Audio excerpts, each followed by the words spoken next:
again and welcome back to our session on Bible Talks. We left you last time with some wonderful discussions from the letter of Ephesians.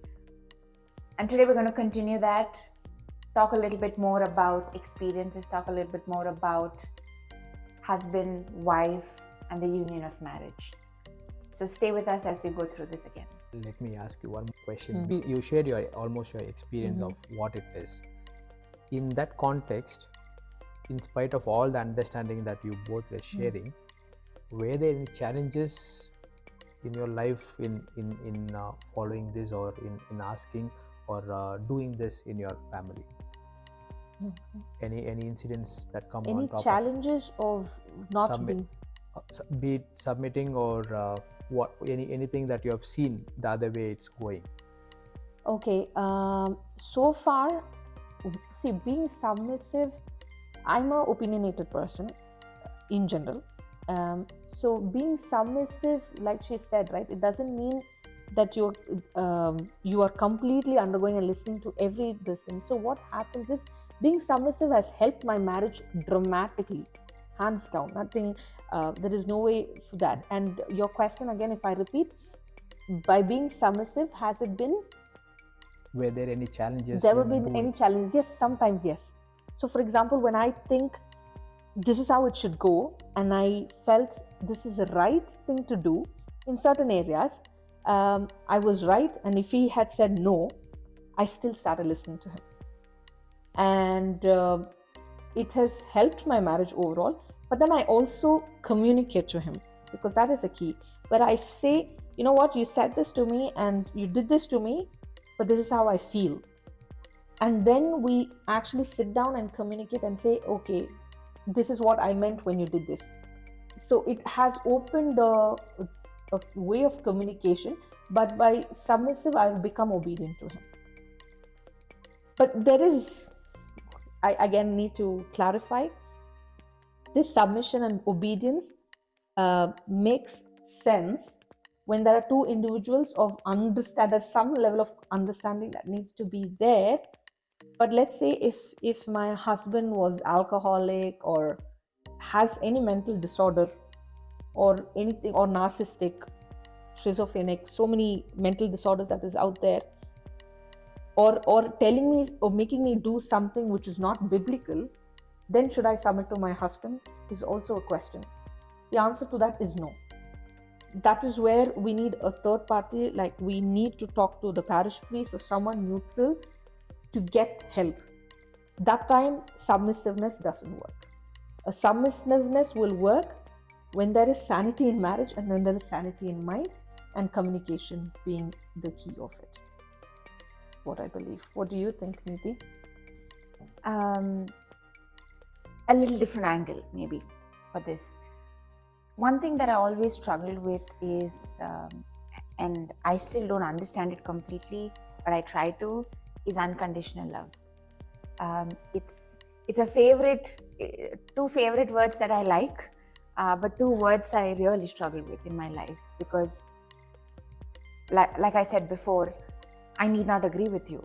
What am I going to do about it, right? In the context of submission, one thing that I've noticed is when I was newly married, now I'm brought up a certain way, right? And that's really the context all of us fall into. I have a certain household, I have a certain upbringing. My husband has a certain household, he has a certain upbringing. But that was before marriage. I do ABC after I wake up. My husband does XYZ after he wakes up. So now if I put both of those things together, there's definitely going to be some clash, some question, some fire being lit in the corner, something. And I came with an expectation that, I do ABC. I'm sure he does ABC as well. But that wasn't the case. There was a very different feel, and I know all of us who are probably newly married go through these things, whenever we were married. Sure. But what do I do about it? When I think of submission in that context, we spoke about humility, we spoke about forgiveness, we spoke about communication, understanding in our walk with God. But when we talk about it, all of this put together, when I take a step back for a second and respond instead of reacting, it kind of changes the atmosphere. Every single time when I hear something and I'm quick to respond, human instinct, fleshly instinct, unfortunate as it is true, but when I take a step back and when I decide I won't react, I'm going to stop, pause, and then I'll respond. I noticed that I started getting a response back as well, versus a reaction that maybe I might not like. So I think those two words is something that we might want to think about, responding versus reacting, because in humility, in forgiveness, in understanding, these are not things that come overnight. Let's be honest about it. I'm not going to learn to forgive my husband just because he did something. I'm going to take time to understand, take time to come to terms with it. But one thing that will really help drive it home is if we understand how to love. Now, how do I love is a really big topic. I know that, but in our little understanding, in our walk with the Lord, really helps us.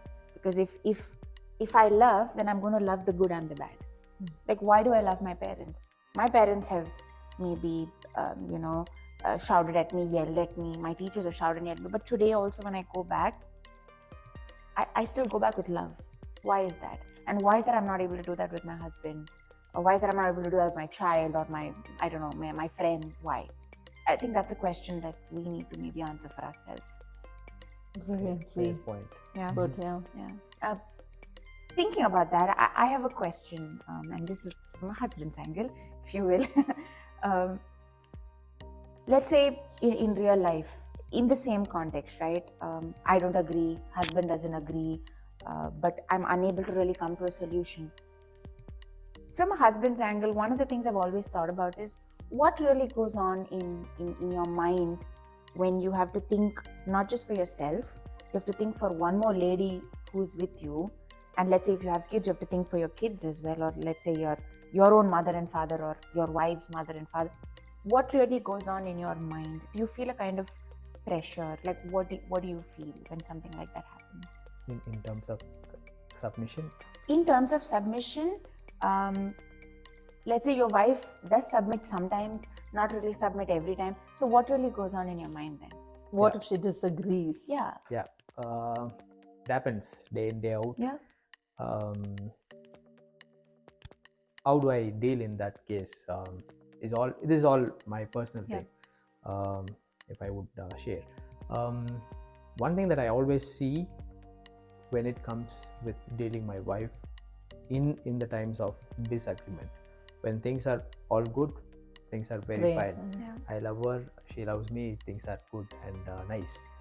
In the times of an issue or when it comes to an argument where we disagree to each other, I just take a step back and I just see one thing that I always see in life. If you give something to someone, the same person would give to you in the time to come. It's just like how Jesus does, right? When I say, okay, I disagree to this because it is wrong and I'm sure about it, I say no. And I say it in the right way. Not to hurt, not to say it in the way. In that way, it has happened in my life and I can be a witness. It really works. There are two ways to disagree to a point. You say, no, you are wrong. You point finger and you say you are absolutely wrong. You have no right to go with that. But there's other way where you, with a sense of love, with a sense of what the other person is, and you try to help her to understand from my point of view, and then I tell her, this is how it is, why don't you think about it? Or you just take some time and then you just get back to me if what you think is right. This has always worked in my life, because the moment I talk this way, my wife understands that he's trying to make some sense of it. Let me give a thought about it. And then she comes back and gives an answer where that time I might agree to her point, because she thought about it from her point of view as well as from my point of view, and because of the careful thought consideration that I have given, that's how I deal most of the times apart from the biblical way. Beautifully put. So basically, what you have in your hand, in reality, is an authority, right? So you are handling authority over your wife in a careful way, which you said, right? You had two options to put. Either you can point finger and say no, because you're an authority, and biblically it says wife must submit, but you use that authority in a responsible way of saying why you're saying no, and giving her the chance and opportunity to make her realize, or her point, make her understand why you're saying no, so she can also have a think through about it, which is beautifully put. Because I think that is authority in any angle, especially in the case of marriage, has to be dealt with responsibility. Absolutely. Just because you're authoritative doesn't give you the right to be abusive. Yep. In a context of for a man, right? Just because you're an authority, do not use that authority for abusing, and that is not what marriage is about, and that is not what God is talking about as well. When you are a helper, that is a role the wife plays. I believe has to be like how a mother or a father is responsible or authoritative over their children. It does not give any right for them to be abusive on their child. In the same way, I think that authority comes with responsibility as well. Mm-hmm. So there is a shoulder or a little bit of a burden that a man carries as well, especially in today's context, when the woman is also equally opinionated, the woman is also equally educated. They may be this thing. So it gets, in my opinion, I think it gets difficult for the male gender as well to handle this situation, right? What happens in the society? The husbands expect their wives to be submissive. Correct. But they forget the second half of the very passage that we are just discussing. Love your wives. The Bible just doesn't go on to say love your wife and it stops there. It says love your wife as Christ loved the church. What was church at the time of Jesus? A rebel to Jesus. A faithless generation not acknowledging who the Son of God is, and they don't know who the Messiah is. But the love that Jesus loved was like the same love that you were telling. That's something that we are unable to comprehend. That's the unconditional love. If Jesus is giving us that analogy of love this way, just like how I loved, he doesn't just say there are possibility of love. He loved and he showed us, and that love is what he expects the husbands to have. Now you see the situation arises, right, where my wife is not I wouldn't say submissive. My wife is not in agreement with what I'm saying, in spite of that situation is right from my point of view. Then the only thing that I can give back to her is love, because God asks me, love your wife just as I loved. God loved me when I was a rebel. God loved me when I was not listening to him. God loved me when I was unfaithful. God loved me when I was filthy, nasty, everything. Still he loved me. In that case, my better half, who is really the better one, right? If she is in that way, I can give her love. And then that makes the difference. We expect them to be submissive, but we don't love them. And if we don't love the way God is asking us to love, then we cannot go and ask them to be submissive also. The other way where the situation comes is, wife is submissive, but we are not giving that love. She is doing everything for whatever the sacrifices, the humbleness, what Nidhi was just pointing out, the unconditional love towards the husband. But as an husband, am I loving her? That's a question that I have to ask. If every husband asks that question, right, I don't think so there should be any question of whether you love your husband, wife. Yeah. Beautifully put, Leo, where you actually said, if God could love me in my nastiness, in my sinfulness, and he showed the example to love how he loved the church irrespective of all of it, then, and he said you should love your wife in the exact same way. It's beautifully put.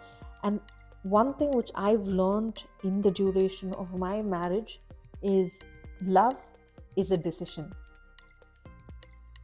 It's very easy, like you said, right, to love someone when in good times. It's very easy to love. And it's very easy to love when someone is agreeing to you, and very easy to love when someone is submissive to you. But can I love my husband or your spouse, whichever gender you are in?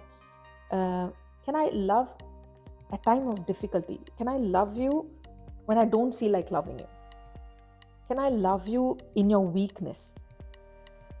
Is what we need to ask. And for a marriage to be successful, I believe that love is a decision. That's why we make that promise, right? In good times and in bad, in strength and in my weakness and in my health. I will be with you, and we are in this together.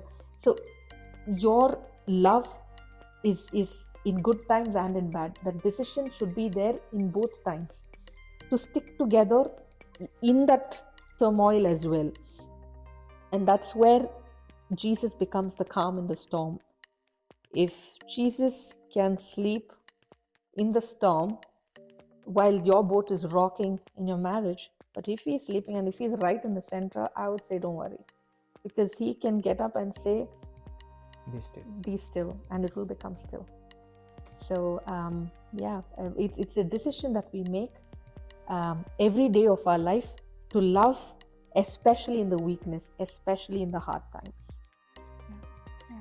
And a takeaway maybe that we all might have in today's session is love really takes effort.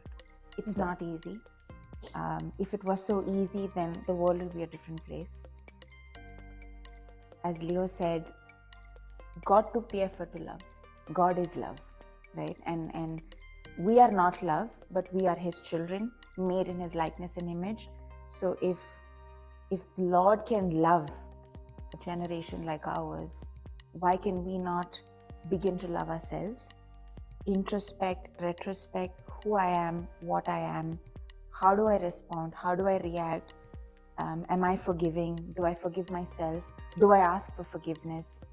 And then if I'm able to look at myself with the same eyes and lens, I can now look at the person God has given me to be one.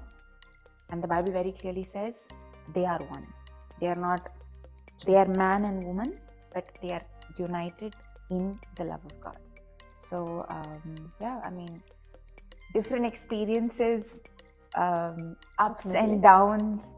I think the beauty of an up is when you go down and then you go up, right? True. If you were just staying up and you never came down, then how do you know what's down here, right? So let us know in the comment box your thoughts, your experiences. We'd love to hear from you as we, begin to close this session.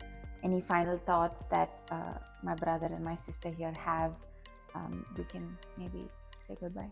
Yeah, one thing that I want to just share, between an husband and wife, things are really tough. Yep.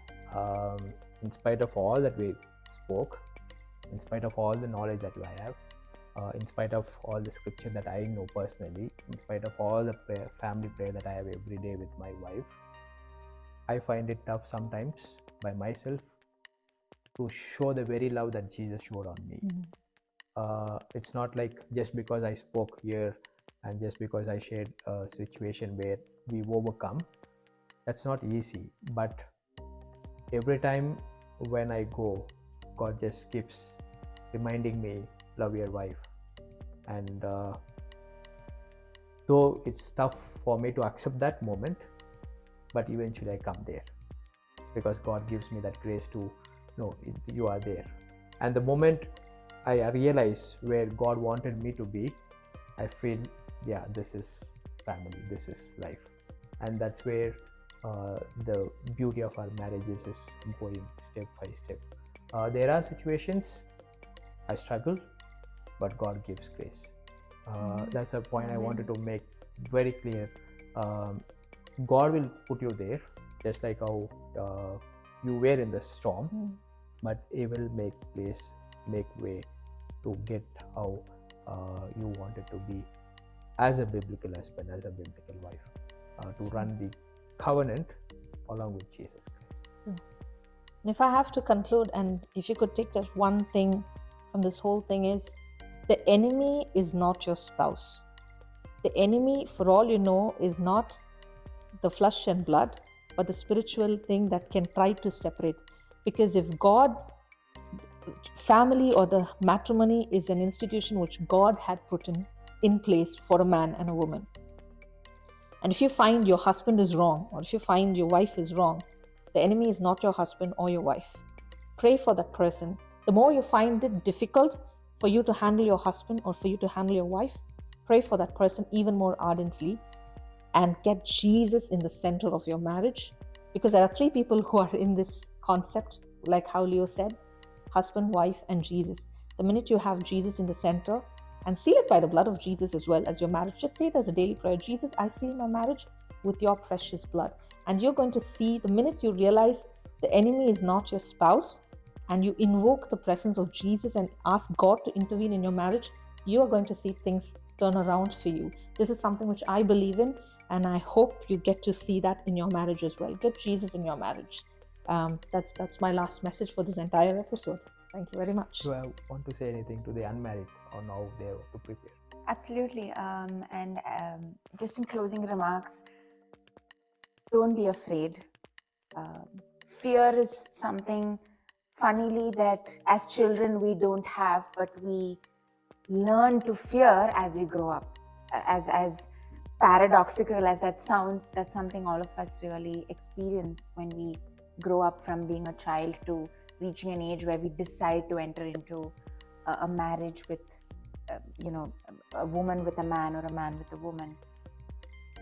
Remember, in all the points that we spoke today, be humble, know who you are in the Lord, identify who you are. Your identity lies with the Lord. Your identity doesn't lie with yourself or with who you're associated with. It's who you are in the Lord.